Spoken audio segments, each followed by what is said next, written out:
God's calling. Interesting series of texts. It's one of many in the Bible where God reaches out to people and taps them on the shoulder and says, hey, you, I got a job for you. So how do we respond to that? First response is, man, dude, you got the wrong number. This must be a spam call. Bam, butt call. The second thing is you start to reason. If you look at the answers people give in the story of the Bible, when God speaks out and says, I've got a job for you, and it's going to be the pits. It's going to be hard work. They start arguing with God. They say, well, I'm not good enough. I'm not strong enough. I'm not wise enough. I stutter. I'm young. I'm weak.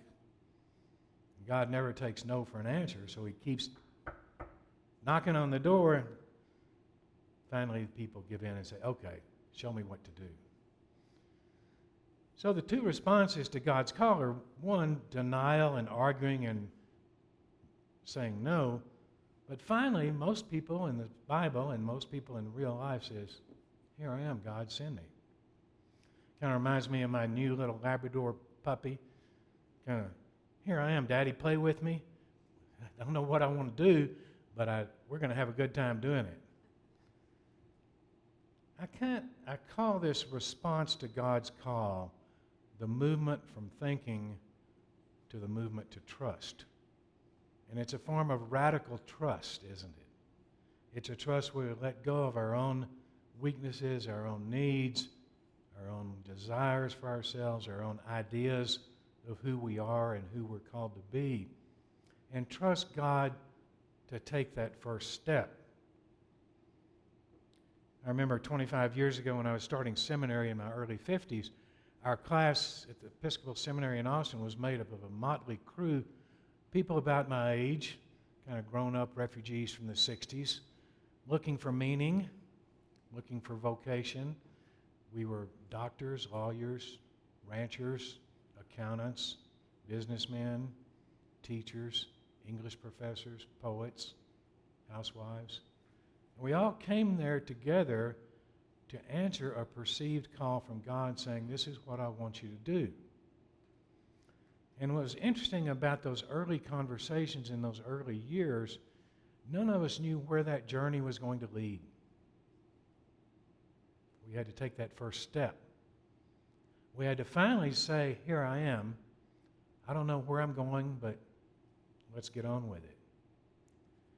And I think that's the great story of human existence, how we respond to a call from somewhere else, in this case, the divine call. I was guiding for Casting for Recovery about a month ago, a great women's breast cancer organization group here in the Valley. And my client that I was guiding that day fishing had not only had a mastectomy for breast cancer, she had, after that, was helping a friend work on a car. The jack slipped and crushed her legs, and she wound up losing her leg. So she's not only a breast cancer survivor, but an amputee. She was so full of joy, so full of life, so full of willing to try something new. I just kept saying, she's just the example of saying, here I am, God, send me. See, radical trust, I told the people at the Casting for Recovery at the end of that retreat, I said, you each have two questions that you have to answer, not only today, but with your life. It's who am I, and why am I here? Those are the great stories of human existence. And I told them the most important thing for you to remember now is the question may not be, who am I? But the question may be, who am I not? And I told them, you're not a disease. You're not an ICD code of a diagnosis. You're a human being with losses and desires, and you're here for a purpose and for a reason. And that's the very question the disciples had to face when they saw Jesus saying, come on. It's interesting that in that New Testament passage, they don't really say, well, where are we going, or how do we get there? Why are we doing this? They just follow, no questions asked. I think life is not a diagnosis. Life is not a problem to be solved, but a mystery to be lived. David Brooks, in a remarkable new book he has out in a podcast with Kate Ballard, he calls that looking at the gaze of another human being and learning who they are. That's what Isaiah is saying. Here I am. Teach me what to do. Give me the words to speak. I think this dilemma between trusting and thinking is one of the great paradoxes of human life. For me, my best decisions have been not when I thought, not when I was rational, not when I overanalyzed, which is what scientists tend to do, but when I trusted. We have to move out of our desires to control, to shape the narrative, to set the goal, and to trust. I told my students when I was teaching, don't think about the last step of your journey. Take the first step, because we don't know what the last step is going to be. And I think this chapel is living in this time of radical trust. And I think the call of Charla and of Robert, her predecessor, and Edgel, the predecessor before her, are all living examples of how trust can shape and form a community. I was thinking back to that great story about Who I Am, great song from Les Mis. I'm sure you remember that, Who Am I? There's a great skit from Saturday Night Live where it's a singing lobster in a pot of boiling water singing the soundtrack from Les Mis. And it's a great musical interpretation of the frustrations of being a boiling lobster. Who am I, Lord? Well, I'm getting ready to get boiled in a pot, but I'm still going to do this. I'm still going to answer. I'm still going to live.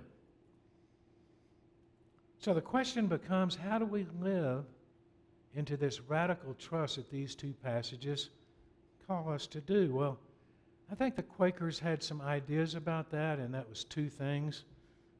You meet God in silence.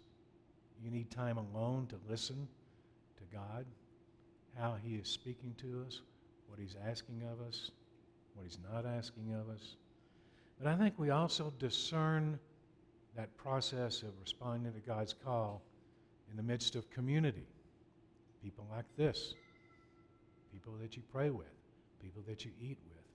People that you fish with. Discernment is a complex, lifelong process. It's part of a journey. It's not the end of our journey, but it's the beginning. And I would remind you all, and I've talked with Charlotte and Robert about this notion of beginnings and new beginnings is such a powerful metaphor at a big level, but also for our individual level. The community has reached out now to Charlotte to lead us into new waters.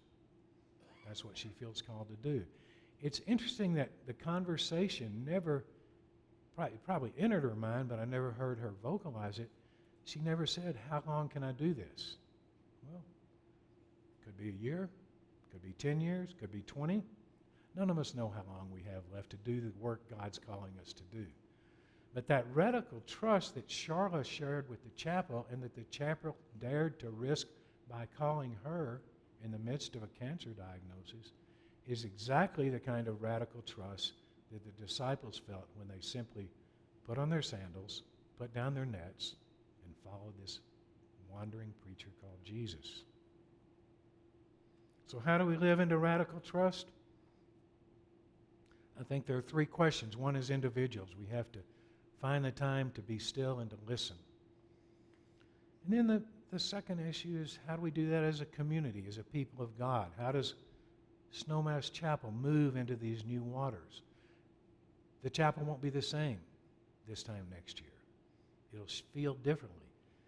It'll be better in some ways, maybe a little worse in others. That's part of human nature. We all have ebbs and flows of our life together, but I do trust that God is calling the new leadership, the board, and all of you all into a new way to live together, a new way to fish for men. And then I think also the big macro question, this society is facing these same questions. Here I am, God, lead us. Who do we call to be our next leader? It's not just who we vote for. It's what we want the narrative of our lives together in this country to look like. Do we want it to be a kind, loving, generous, spirit-filled place together? I would think that's what we all hope for in either political party. I think this movement from thinking to trusting is the hardest movement any of us have to make. I think I may have shared this story with you before. If I have, forgive me if you've heard it. I was involved with a CPR case. A man had an out-of-hospital cardiac arrest, was given CPR on the scene by the EMTs for 30 or 40 minutes, and showed up and got another hour of CPR in the ICU. And his pupils were fixed and dilated. He had decorticate posturing, which is a neurologic movement when the brain is dead. The nurses said, let's call it. I said, let's call it. My rational brain said, let's call it. We're not doing this man or his family any favors. And after those words came out of my mouth, I had this intense, profound feeling that there's more to the story here. There's more to this man's story. There's more to our lives as nurses and doctors than a dying patient right now. So I said, let's just give it one more chance. And I injected his heart with epinephrine. His pulse came back. He woke up 24 hours later and went home a week later and ran his business for 25 more years. I don't know how that happened. It was certainly not science. But I had to trust the voice that I heard. That voice that was speaking to me, not in words, but of that intense, profound sense that God is involved with this story in some capacity.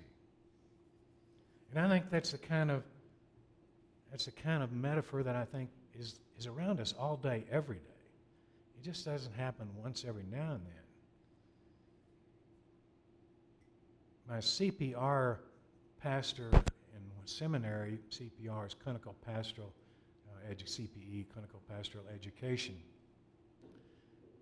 In a seminary, most people get sent to a hospital, but since I was already working in the hospital, they told me I had to go to jail for a year. So I did 20 hours a week of pastoral counseling at the Travis County Jail, dealing with inmates from all walks of life, white-collar criminals to murderers, to rapists, to child abusers, to petty thefts. And if you have never been in a jail and heard that sliding door lock shut behind you, you ought to give it a try. Because it will change your life. You will begin to see human beings and the world we live in a totally different way. And as the layers of who we are and self-identify with start to get stripped away, we move into that notion of that journey from fear and overthinking things to just saying, okay, here I am. Let's take this journey together and see what happens. And I began to see prisoners in a whole different way, and I began to see that I was very much locked up in my own prison, just like they were in theirs. I just had to listen and trust God to be there in those conversations and to move and shape and hopefully change some of the patterns that they had been living in. How that worked, you never know. But I do believe that that's the image that I think we need to keep in mind. We have a tendency to slam the doors of our jails shut in our lives, to get locked into traditional, old, sterile ways of thinking when God is calling us to move out of that, to trust me, to live in a new way, to trust calling a new pastor, to trust being a different Snowmass Chapel for this valley for the next 20 years. That kind of trust, I think, is the story of the Bible. It's a story told over and over and over again, from Genesis to Isaiah and Jeremiah and the prophets and Amos and Jesus. It's a story of trusting God to enter the human condition, enter the human story, walk the journey with us, and live into that radical trust that these passages call us to live in. I'd like to close with a beautiful, beautiful prayer by one of my favorite writers. It's called the Prayer of Unknowing, which in and of itself is a giveaway. It's by Thomas Merton, Trappist monk. It's not the prayer of knowing, but it's the prayer of unknowing. And he writes, "My Lord God, I have no idea where I'm going. I do not see the road ahead of me. I cannot know for certain where it will end. Nor do I really know myself. And the fact that I think that I am following your will does not mean that I'm actually doing so.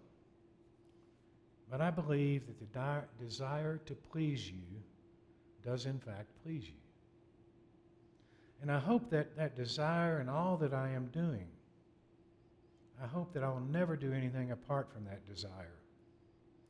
And I know that if I do this, you will lead me by the right road, though I may know nothing about it.